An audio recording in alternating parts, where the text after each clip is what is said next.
Yeah, so I bought the stuff and just started putting out more. And the downside of like buying one thing is that then you buy 100 things. I get it. So that kind of stinks. I just keep putting more. My wife now is like, we were just having this conversation last night about she got what did she buy? She bought like. We had all these packages come to the house, obviously, from like the big shopping weekend. And there was a box of Toms and there was like 6 pairs of shoes in there. and then I was telling her I had just bought this like $300. So she spends like $400 on shoes. Yeah. I bought a microphone that was $400. And we were just talking about, where we spend our money, how we spend it differently. And isn't that funny? Yeah. So she was like, she's like, well, you waste money too. I said, well, I do it because it's going to make me money one day. I'll never forget the time my husband walked into the kitchen after work one day and I had bought all these photography shades, and all these lights. And he walked in and my kitchen was a studio. And he walked in at 5 o'clock and he's like, what is happening to our house? And I had a tripod with my phone and I have all these things up in our house and, That's awesome. Yeah. So let's go back. Tell me, how did you like originally get into baking? Wow, I got to go back about 20 years. No. So I'm Andrea Maranville, and I am a completely self-taught baker. Okay. I started baking really when I got married. Okay. Minimally when I got married. I didn't know how to make anything. I didn't know how to cook. I didn't know how to bake.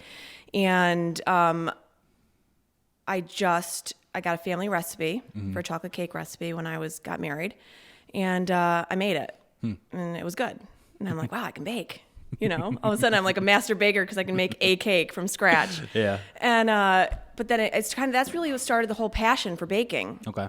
But I really didn't get into it until I left my career. Okay. And I was in politics and government for a long time. What'd you do with that? I worked in Albany in the executive chamber, doing legislative affairs. And then I worked for a lobbying firm. And, I wore my suit every day, carried my little briefcase and my heels and walked into my class, into my office and board meetings. And, I was good at it, but, it wasn't my passion. It was, what I went to school for. I went to school for political science. Okay. And I didn't really start baking and cooking until I got married. And then when we started growing our family, because we have 4 kids. Oh, wow. Yeah, we have a very, very, very busy household. And so when we started to expand our family, and our balance was just way off. I was driving to Albany. We lived in Lake George at the time in Bolton Landing. I was driving to Albany every day. My husband was driving an hour for his work. He's a special education administrator. And so we knew something needed to give. The balance was just way off in our lives. And with the kids and families, so we said, this is not why we're raising a family, is to be absent parents. Yeah.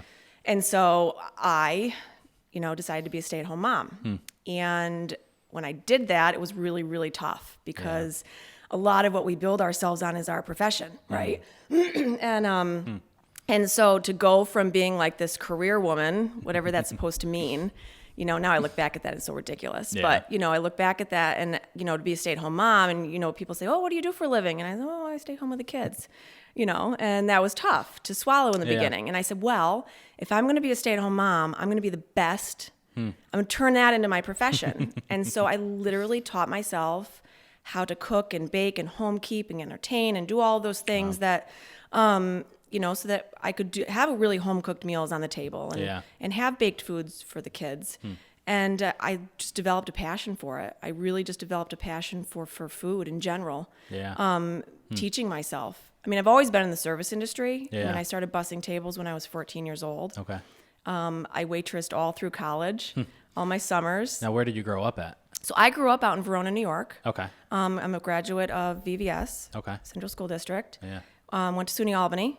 Okay. Graduated with a poli-sci degree, and then my husband and I lived in Albany for a while, and then moved to Bolton Landing, which is where his hometown is. Oh, wow. Okay. And then we lived there for 13 years, and that's. Yeah. So did you two meet in college? We did not. We met in the summers in Lake George. Oh, really? Yeah. Oh, wow. I was waitressing up there in college, and he was working like 4 jobs. We're both hustlers, trying to work our way through school. Yeah. And we met up there. Oh, yeah. wow. Yeah. And so how many siblings do you have? I have one. You have one, okay. One, much younger than me. Yeah. 12 years younger. Oh, wow. So when I was going to college, he was going to kindergarten. So quite a big difference. Yeah, for sure. So Yeah. it's got to be kind of weird to go from kind of a smaller family to now having 4 of your own. To Oh, a bigger absolutely. family. Yeah. I wouldn't change it for the world, though. I mean, our Yeah. kids, it's a nutty, I call it our circus. We literally have a family circus every day. You know, Yeah. we are totally outnumbered completely. I'm trying to talk Rebecca, my wife, into Yeah. that. So she's one of 2, her and Okay. her sister. I'm one of 4. And, we just got married a little over a month ago. And so, Congratulations. yeah. Yeah, thank you. congrats. That's awesome. And so we're, she wants 2, and I'm like, maybe we should go to 3. Let's see what happens. Yeah. So, so it's I don't know. For me, coming from a big family, it just kind of seems like Logical. that's what you're gonna. Yeah. Yeah, exactly. Yeah. My brother and his wife, they have 4, and my other brother and his wife, they have 2, and they're planning on having 3 or 4. So yeah. It's a crazy ride. Yeah. Our kids right now are 14. My oldest is 14. Okay. And then almost 11. Yeah. And then 7 and 6. So they're still Wow. we're still a young family. Yeah. But that's why starting the business and doing what I was doing last year seemed right. My youngest was going to kindergarten. The timing just worked out in Yeah. a really I was ready. Yeah. I've been talking about wanting to go down this path for years, never really pulling the trigger. And finally just kind of just saying, we just decided go Yeah. for it. Yeah. So you're in Albany, you're working, stay-at-home mom now, and kind of going all in with that. What year is that? Like, what year Oh, does? geez. So we're talking 2011 to 2015. Okay. Yeah. Which is when I really started to teach myself how to cook and bake Okay. and realized that I actually had a little bit of a skill. Yeah. And the more I learned, the more I craved to learn more. Yeah. And I literally I fail forward. I failed my way through the kitchen, literally just trying over and over and over again until I mastered it. Yeah. And I started putting everything in a binder, all my really? recipes. Oh, that's cool. And so it started out with one recipe, and now I have about 150. And they're my go-tos. I call it my baking Bible. Nice. It's Yeah. my trusted prized possession. Yeah. So take me to the decision, because you had applied for the show once, right? So you were on the Twice, actually. Twice, yeah. So once, and it didn't go through, correct? Yeah. Okay. So we moved 4 years ago, 4 or 5 years, 4 years ago. We moved here. Okay. We moved back out. My husband got a job at the Madison Boces out in Verona, Yeah. in special education administration. And so we uprooted the entire family and moved back out to this region. And I never in a million years thought we'd come back to Central New York, but now that we're here, I couldn't imagine Yeah. being anywhere else. I mean, now that we're here, Yeah. I'm loving it, and we feel really rooted Yeah. in this community and where we are out in Sherrill, and we really love it. And so we moved back out here. I didn't know anybody. We uprooted everyone. I didn't know anyone. Yeah. And I just kept diving into my home. And you see things scrolling across Facebook. Yeah. And I saw, greatest American baker in the country looking for the top 10 amateur bakers. And I said, well, I can do that. And I applied. I just did it. I just applied, and I didn't make it. And that's okay. It wasn't meant to be. Yeah. What's the application process like? You have to send in a video? It's pretty lengthy. So you send in a written application, and then you send in you do a Skype video interview with a production team. Okay.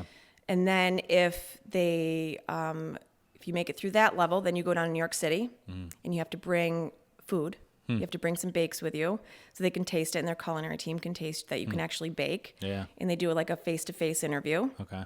And then when you make that round, that's as far as I made it the first time. Okay.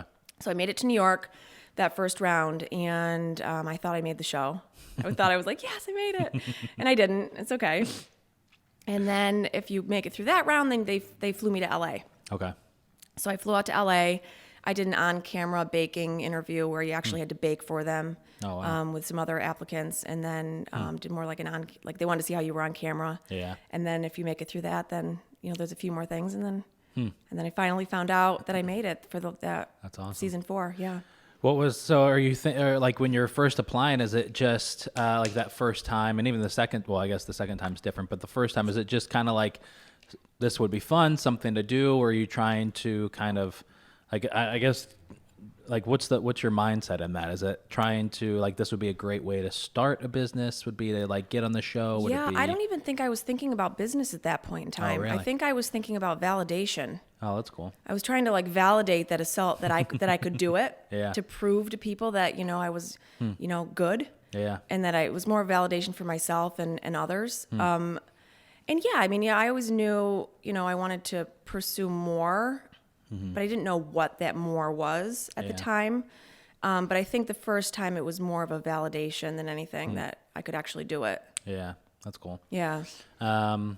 Were you like, I'm just like, were you in like getting into baking competitions back home and stuff like that leading up to? No, Really? ironically, no. Wow. No, this was like a one-time. That's wild. Applied. Yeah, I just kind of did it. Rebecca and I were obsessed with the Great British Baking Show. Oh, yeah. Right? Yeah. I mean, everybody was. Yeah. And so, I mean, I think we binge watched like every season on Netflix earlier in the year.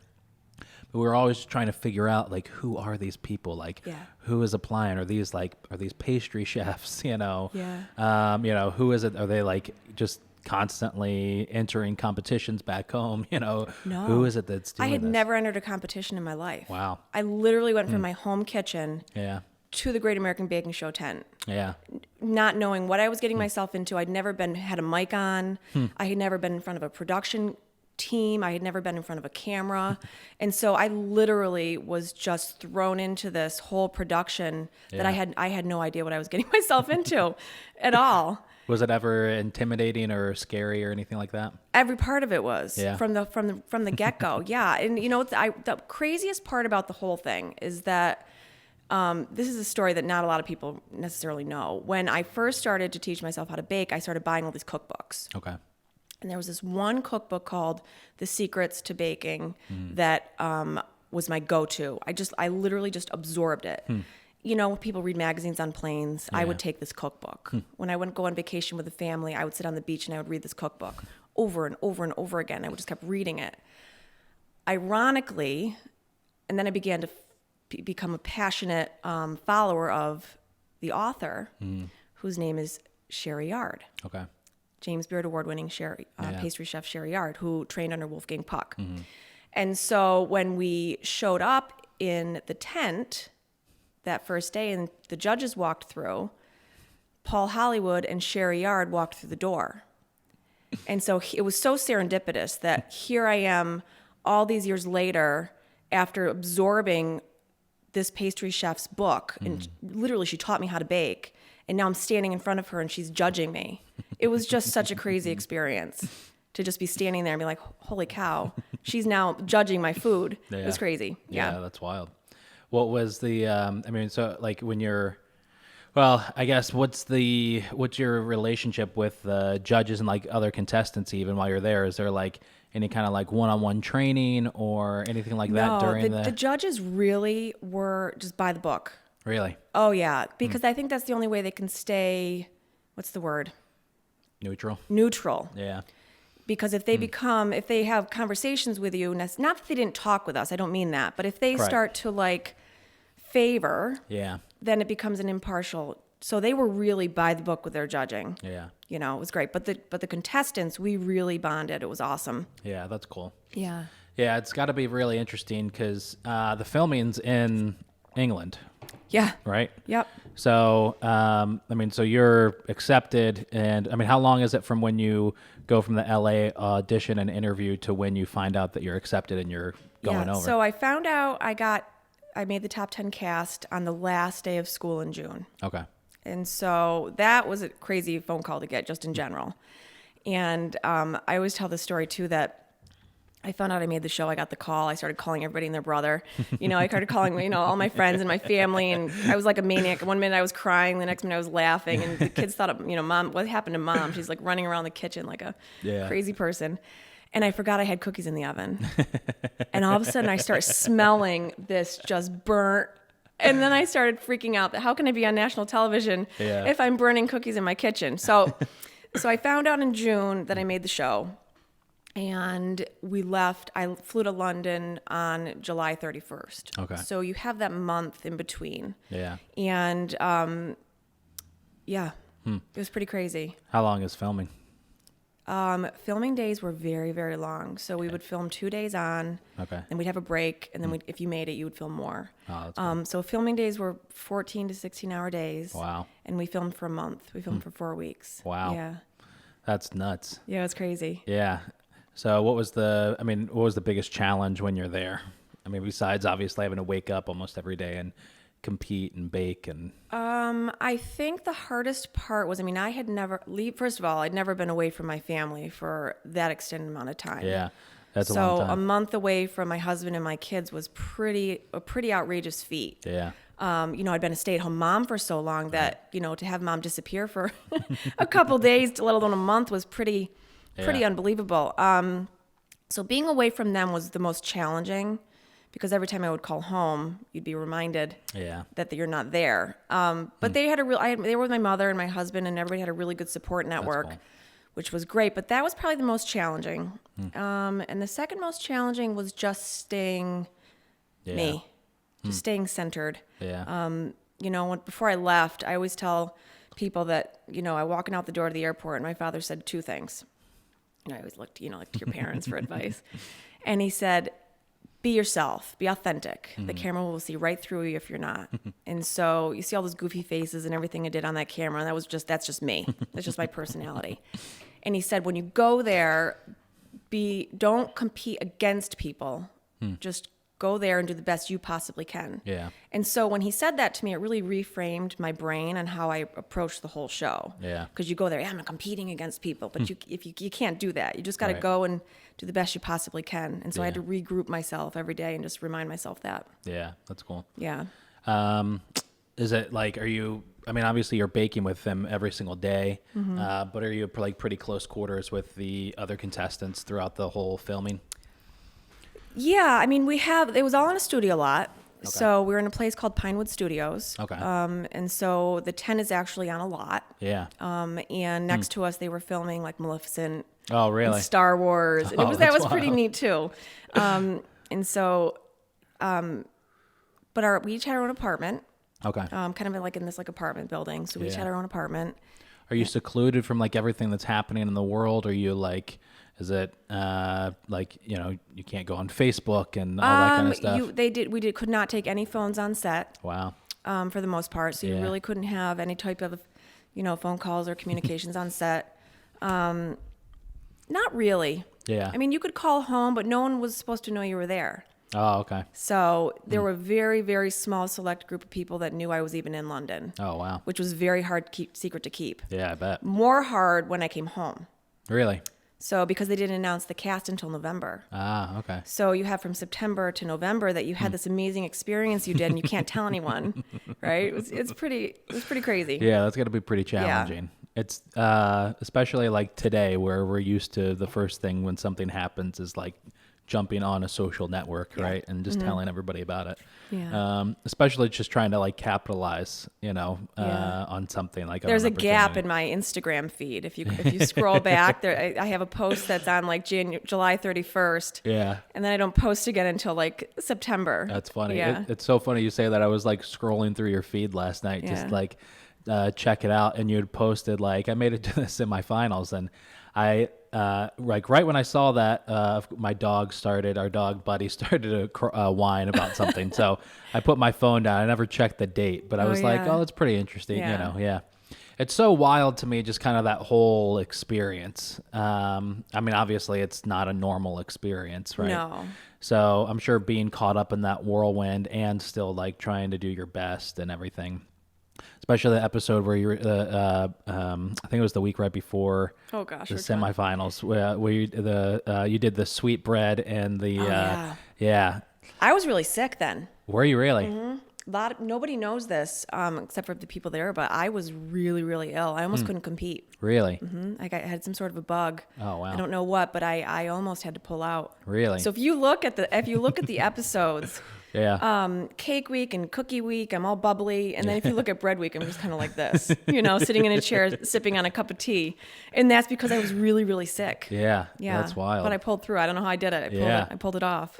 What goes through your head when you're like, is it just when you're, especially that challenge, I think there was like 5 or 6 hours or something like that, right? This lengthy amount of time to create this ridiculous masterpiece, right, out of bread. I can't even imagine working with bread like that. Yeah. I can't imagine working with any of those things like that. I'm a terrible baker, but especially working with bread like that. So, I mean, is it just kind of like everything's flying, or, you know, because obviously things are edited for the show. So when you're actually there making those decisions, you know, I mean, what is that like? Is it just kind of everything's flying by and you're just... Yeah, I mean, they say ready, set, bake. And there is no, the time clock starts. There's no like, hey, we're going to pause the timer for this production thing. Absolutely not. No, they're filming you. Yeah. They're asking you questions. They're in your face. Tell us what you're doing. You know, but there's no, they say ready, set, bake, and you start. And when they say stop, you have to stop. And so, you know, is it TV? Of course. Yeah. But when in that time frame, there is no magic of TV. Yeah. It is literally you start and then you stop. And so it's go, go, go from the moment you stop. And, you know, the challenges really are start to finish. Yeah. Every single challenge, I was down to the wire. Every single one. Yeah. I feel like that's the case with most of the contestants. I feel there's only been like a couple, and usually the ones that like sit there and are good and, you know, like they're done 5 minutes early, having a cup of tea or whatever it is. They're usually the ones that like hit it the worst. I feel like for that you know, challenge. I've always been a more. What can I do? What can I do to make it better? What can I do to fix it? What can I add? Yeah. And so I'm always pushing myself to the limit because I'm always like, how can I make this better? It was the custard episode. You did that with the custard. You know, the custard episode really upset me because my mistake with the custard episode is, well, I have a few mistakes because you can dissect it and you can look back and say what woulda, coulda, shoulda. Have you done that? Oh yeah, with everything I've done. But the problem is that everything happens for a reason. There's a reason things turn out the way they do. All right. But when they tell you the custards have to be in a certain size mold. And so when I was at the outlets and I bought my custard molds, I bought 6-ounce custard molds. They could have been 4-ounce. Do you have to bring all of your, like some of your equipment? I had an entire suitcase full of equipment. Really? Mm-hmm. They have things there. Yeah. There's an entire culinary set on site. But if you have certain things like your rolling pin. Yeah, okay. Or your tools that you need for your special things, then you bring those with you. Okay. But the custard molds, I brought my own. And everyone brought their own. Okay. But most people had 4-ounce molds. And I had 6. Gotcha. And mine took a lot longer. Yeah. And they didn't have time to set. Yeah. And so I look at that pot of creme when he's going, oh, it's soupy. I'm like, it just needed more time to set. But you can say woulda, coulda, shoulda. It is what it is. It's amazing that the decisions that somebody else is making a few stalls ahead of you that you don't know. I forget her name, but hers was just completely liquid underneath. Oh, her yeah, custard. Destiny. Yeah. And so, you know, it's amazing that like, even with that, even like having a 6-ounce mold and it doesn't set, you're still kind of like bumped up because, you know, just other little things. The hard part too is that you're thrust into this. I mean, anybody in there, when you're in your own environment and you're in your kitchen, you have a flow, you know, it's like muscle memory, grabbing things. When you're in a whole new kitchen and the oven's different and your setup's different and you have to grab things in different locations, your muscle memory is totally thrown off. That takes a lot of time. Yeah, definitely does. Yeah. When you do your videos, are you doing those on your phone? Are you doing that by yourself? Do you have somebody? I do them all by myself. They look great. Oh, geez. I have a tripod. You know, the first thing I bought was a tripod for my phone. Yeah. And, you know, I have a YouTube channel. It's you know, I started posting. It's really weird. You know, I started posting videos and blogging years ago and sharing recipes, not thinking business. Right. I just started doing it. Yeah.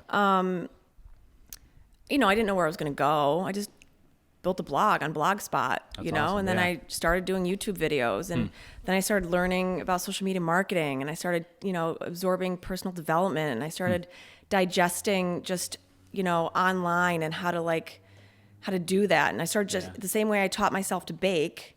I'm literally teaching myself social media marketing and all of that stuff. So that's how I've done it. Yeah. I mean, I've did social media for like churches I've worked at in the past and things like that, and helped out with stuff. And when I lived in Texas for 2 years, and this sounds horrible, especially since your husband's in education, and you are, so don't judge me. But, no judging. When I lived in Texas, I made a post to like teach a creative writing class. Okay. So I would like ghost blog and stuff for like in Texas, like mega church pastors and things like that. Nobody showed up for the creative writing class, but all of a sudden adult students started contacting me to write papers for them.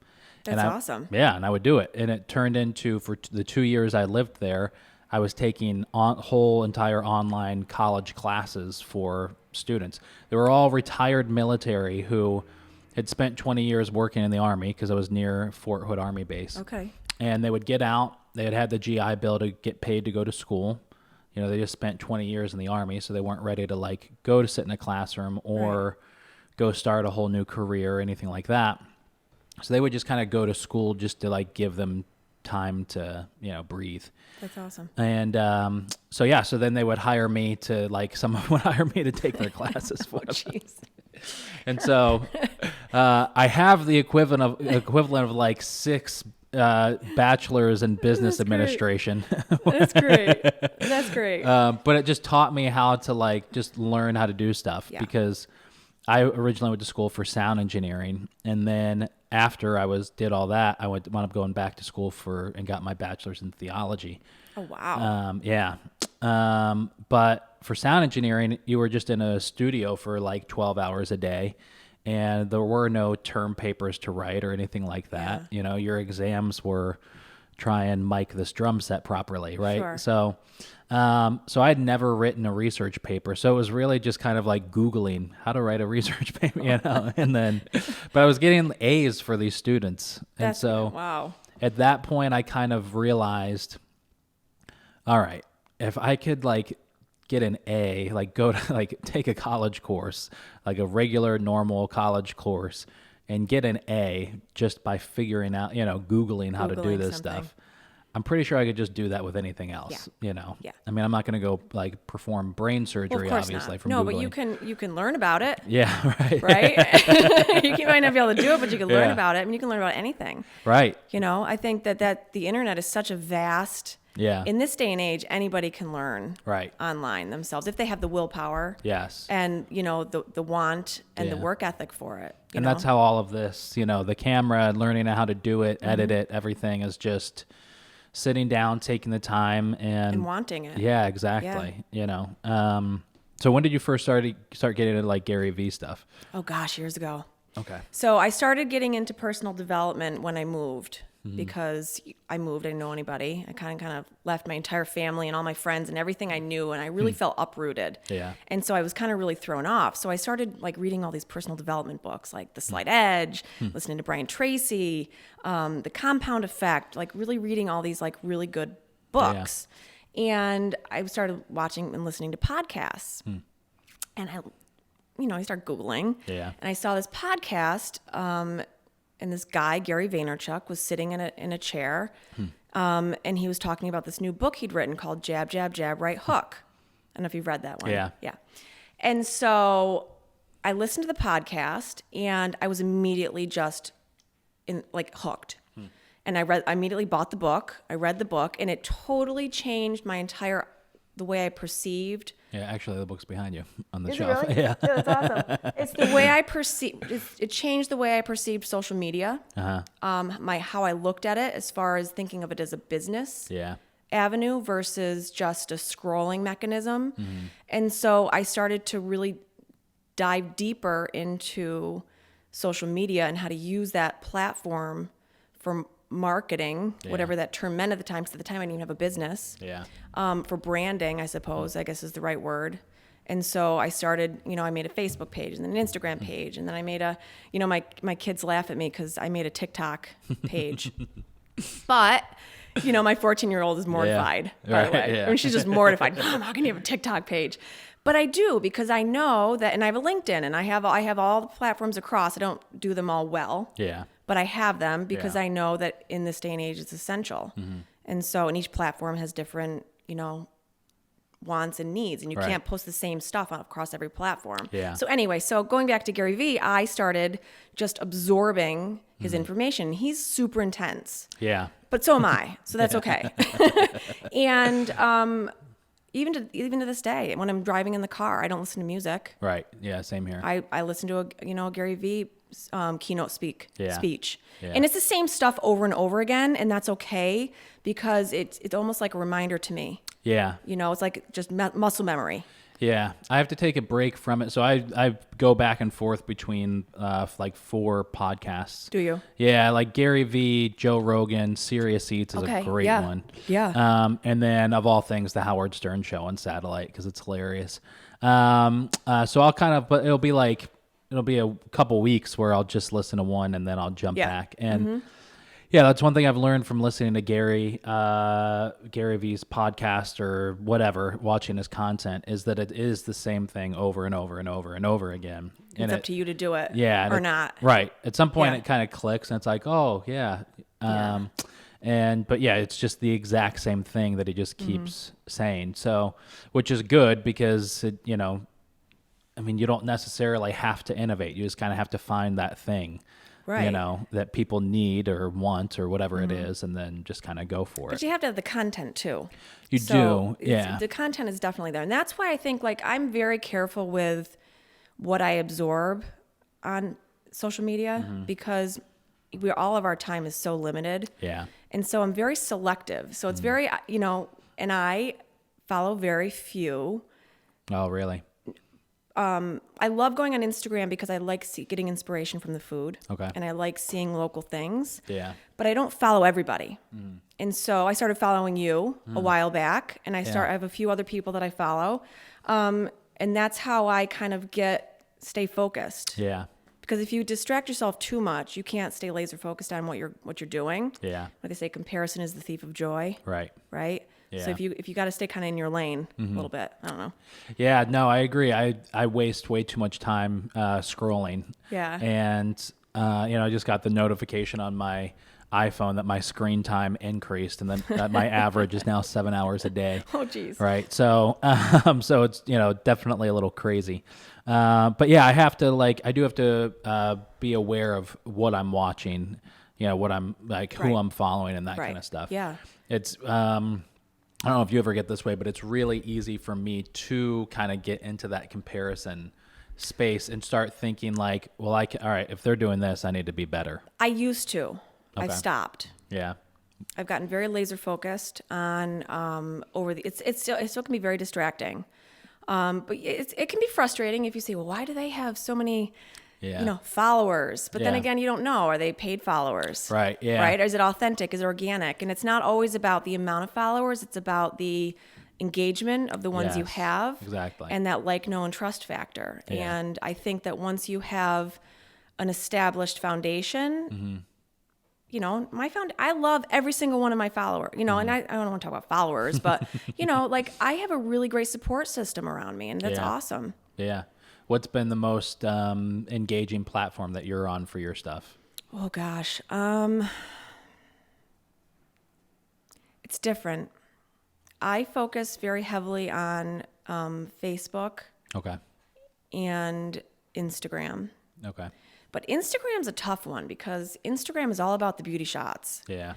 And I haven't mastered that. Like I take really good food pictures. Yeah. But I don't set up staging a lot. Yeah. Like I do for my blogging. Okay. I'll set up beauty shots for blogging. But if I just, there's, one of those things that Gary Vee always says, document, don't create. Yeah. And so I document on social media versus creating just for social media. Yeah. And I think that's, that's just if it takes me nowhere else other than documenting my life and then the kids have something, then that's great. But I'm just kind of documenting the journey. Yeah, that's cool. Yeah, I have learned and if I'm gonna put out something quality, I have to kind of focus it all on a day and then do a lot of it and then distribute it out. Right. So even with this podcast, like starting in January, now one Saturday a month, I'm going to schedule out 4 podcasts across that day, record all of them, edit all of them, schedule all of them, and then not do it again for the rest of the month. Right. And part of that's just that way I can spend more time with Rebecca and I'm not constantly running around, driving her crazy by being busy all the time. Well, that's the other thing too, is you got to have that balance. Yeah. I got so focused on, growing a while back. And then I was like, I'm out of balance again. Yeah. And so the same way I was out of balance when we decided that I was going to be a stay-at-home mom, I got a little out of balance again, only it was a different lane. Yeah. And so, but now we have the balance. The kids get off the bus at the bakery every day at 3:30. Nice. Yeah. I wrap it up and we go home. Some days I can't. Some days are a little more hectic than others, but we still try to keep that. Has it got more challenging for that since the show aired? I'm going to say yes. But I try to, I'm one person. Yeah. So I have to know my limits and I have to know when I'm maxing out my energy. Yeah. And that's the hardest part, is to know when to say stop, because I'm always a go. Yeah. And so, I do a once a month pop-up bakery, which is a lot of work. Yeah, I'm sure. For one person. But I like that. And then I do my other stuff, all my other orders, but I know my limits for now. Yeah. Yeah, there's a local baker around here. I don't know if she does it out of her home or if she has a kitchen that she rents, but she primarily does Pop-Tarts in coffee shops. Yeah. I think it's My Milk and Honey or Milk and Honey, something like that. And I think I want to say it's vegan. Oh, wow, that's even better. Which it doesn't taste vegan. Yeah. Maybe so, but anyways, she's constantly posting, she won't post for a while, and then she'll come up in the stories and say, sorry, it's just been crazy. She's by herself doing this, It's been, but there's that saying, if you see me less, I'm doing more. Yeah, right. For right? Sure. Yeah. If you see me less, I'm doing more. I'm kind of the same way. Like I know I should be posting on social media every single day. Yeah. And I haven't posted on Instagram in a few days. I posted my stories. Yeah, okay. But my feed hasn't been posted in a few days. Yeah. I obviously it's very different, like Eat Local CNY versus like a single shop or baker, being able to do it. For me, I'm the opposite. I want to if I could put out 15 posts a day, I would. Me too. Yeah. I would too. Yeah. It's just hard. Yeah, for sure. I'm not afraid to, and that's the other thing. I'm not afraid to post. That's the other thing, is that sometimes I think fear holds people back. I'm throwing out a bunch of jargon from, like personal development, but it's so true. Yeah. That's one thing I learned a long time ago. Don't be fearful about what people are going to say. It's your page. Yeah. If somebody doesn't like you, just unfollow it. They don't need to follow you. It's your page. Put what you want out, you know? For sure. I've noticed doing marketing for others, it's really challenging to try and find someone else that wants to be on camera. Yes. I don't mind it anymore. I don't mind it either. But yeah, I'm sure you had multiple cameras around you for a month every day, right? But not just that. I mean, I got used to doing live feed on Instagram or Facebook when they first started coming out. Okay. I started posting videos and YouTube things in my kitchen, and very poor quality, but it desensitizes you to it almost, because now it's like a common thing. You can just do it. Right. Yeah. So what are some of the goals? Well, I guess let me first ask, what has changed since the show aired? Well, opportunities like this. Yeah. I mean, I'm sitting on a podcast. I don't know how big of an opportunity. Well, no, but listen. I mean, think about it. No, I love. Don't cut yourself short. I mean, so I think that being able to talk about going from being a self-taught baker onto a national platform. Yeah. Hopefully that inspires others to pursue their own goals, whether it's in baking or something else, is that you can do it if you believe in yourself. And so I love being able to talk about those types of things and telling people to just go after what they want to, because you never know where it's going to lead. And so, I've started the business. I started a website. I'm continuing to blog. Yeah. I'm meeting amazing people all across the board. I love collaborating with other local organizations. And that's the other thing too, is that, sometimes it's like businesses can tend to compete with each other. Not compete, but like Yeah. You know, you're a bakery and I'm a bakery and but I don't look at it that way. I think I look at the foodie region and this whole area as being all being helpful for each other. And so I follow a lot of bakeries. Yeah. And I comment, nice job, this looks great. Like I don't look at that as competition. Right. And I think if we all kind of do that a little bit more, Yeah. it's not taking business away from me. Yeah. It's me supporting another local business, and I love that. Yeah. I've seen that a lot in Syracuse, like in this area in Central New York region. There's just a restaurant owner, actually Devin from the Brinewall Eatery, which is a restaurant here in Syracuse. Yeah. He was at Kasai Ramen and just posted on Instagram, I don't know if there's a better lunch in Syracuse. You know, I love that. and I see that a lot with the brewers in the area. These guys that are making beer, I have yet to meet one of them that has a negative thing to say about the other. Yeah, and that's great. Yeah, that's amazing to be able to see that. I wish I had that, because there's a lot of there's other like food Instagrammers in Syracuse, and those are the ones that I don't care so much about followers or anything like that. I got my 10,000 to be able to do a swipe up video. That's all I really cared about. Yeah, I want my swipe up. Yeah, I do want to swipe up. I will say it's not all it's cracked up to be. No, it's not. I think I'm waiting for I've said to people over the past few months, I think Instagram's going to be gone soon.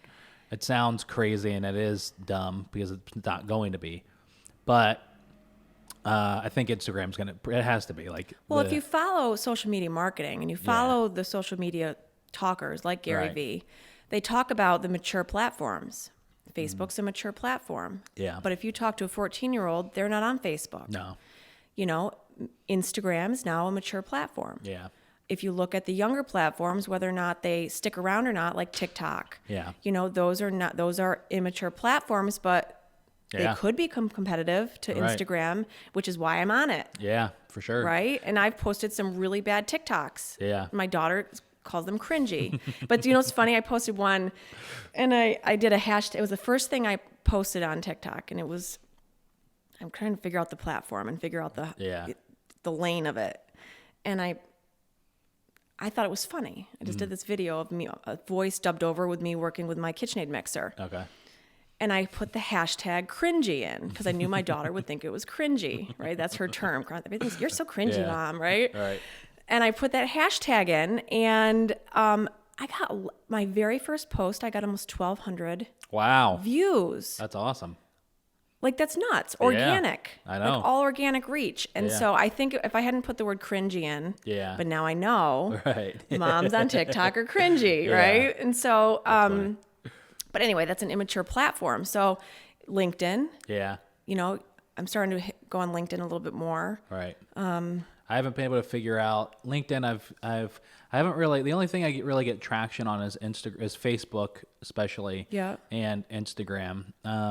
There's some things I can't stand. It's being like selling our product, because we sell our cards. So I'm a little obsessed with the stats and knowing, like, if somebody bought a card from me, like somebody bought one this morning, where did they come from? You know? Yeah.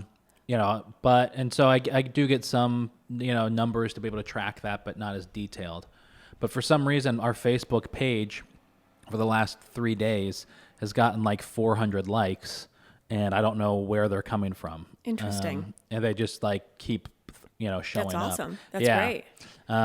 TikTok, I haven't figured out content yet. Yeah. I was trying to do like day in the life of me going to meeting with clients. It was like one day when I put out a video, I was very badly singing what I was doing. I thought maybe that would like do something. Yeah. And somebody commented and just said stop, so I stopped. So, you know, so Don't stop. Yeah, I've done videos of the dog. Like, I'm still just trying to figure out where the brand fits in. To TikTok. And I don't know where mine does either. Yeah, because it does. Well, there's a lot of cooking and baking, you know, accounts that have popped up recently. Yeah. Mm-hmm. You know, Tasty started just redoing their stuff, but. Mm-hmm. I forget the guy's name. He has glasses and a goatee, and he just does 60-second quick cooking videos, and he's got, you know, over 1 million followers on TikTok. Yeah. You know, so, you know, something like that. But I don't know how much you feel like, do you, I mean, it was just last year, right? Mm-hmm. Last year that you filmed, and it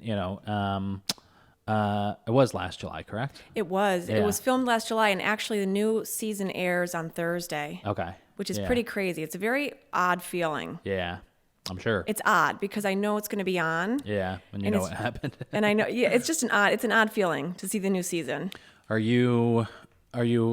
This is going to sound really bad. I don't mean it this way, okay. but are you wanting to kind of like ride that for everything that it has, or is it like, No. okay, I was there, but I have this, and I can actually bake well, and it wasn't just a show. You know what? That show is a part of my story. Yeah. It's a part of my journey. It doesn't define me. Mm-hmm. So I look at that as that if you look to the past all the time, Right. you're always going to be stuck there. Yeah. And so it was an unbelievable, crazy adventure that, I mean, I made it to the finals, which is just nuts. Right. And so I did it. It was awesome. Yeah. I met amazing people. I can always say that I know Paul Hollywood and Sherry Yard and, Anthony Adams and Davy Yeah. Spice. I can say that I know them, and then, but I have to look to the future and say, okay, what do I want going forward? Yeah. And I know what I want. I got goals. Yeah, that's awesome. I got goals. Yeah. I say all that to say maybe pulling clips from the show and put them on TikTok. That's actually a really good idea. Yeah. That's a good idea. And I keep in touch with everybody from the show, which is That's awesome. Cool. Yeah. I mean, Tina, the winner, was just texting me this morning. We chat all the time. That's cool. So, yeah, and Jason Arthur and Tina came up in November. Yeah, I saw that. And did a pie festival with me, which was really cool. Yeah, that's awesome. And so we definitely keep in touch, which is great. Yeah, that's cool. Mm-hmm. So I guess one of the most important things is where can people find you and how can they buy stuff from you? So and try the my food? website is AndreaMaranville.com. Okay. That's where I post all of my blogs and all my recipes. And I am shipping nationwide now. Yeah, I just saw that last night. You have Yep. you had the pound of butter cookies and and the chocolate I have chip. 3 items for now. Yeah. That will probably expand at some point, but for now, I think 3 is a good number. Yeah. I'm still testing the market too. Yeah.